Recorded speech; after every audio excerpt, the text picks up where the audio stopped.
për të marrë informacione të sakta dhe të thelluara për pronësin apo të dhëna personale për veten dhe paraardhësit. Shumë qytetarë i drejtohen arkivave. Kërkesat zakonisht janë të llojit me karakter pronësor dhe të dhëna personale, dokumente që kanë bëjnë me formimin arsimor, me gjendjen civile, me emërimet në punë. Kërkesat më të larta mbeten ato për informacion mbi pronën, verifikim të dokumenteve, historiku i pronës dhe gjendja juridiko-historike e një pasurie, me qëllim për të përdorur ndër të tjera në çështje gjyqësore.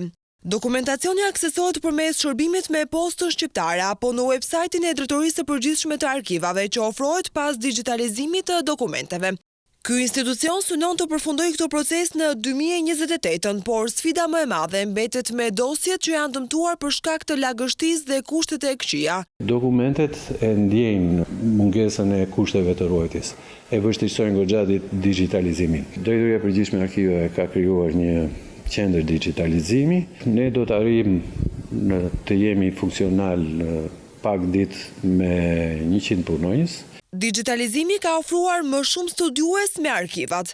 Nëse më parë këto salla kërkimi ishinin plot me studiues, sot mbi 90% e tyre i bëjnë kërkesat online. Kemi gati 6.000 studiues të regjistruar në sistemin ton. Po të flasim përpara fillimit të digitalizimit, studiuesit ishin 1.300-1.400. Ndërkohë, Drejtoria e Arkivave që sjell çdo vit botime në fushën e historiografisë që trajtojnë ngjarje dhe figura historike, është në fazën e përzgjedhjeve të botimeve që do mbështesë këtë vit.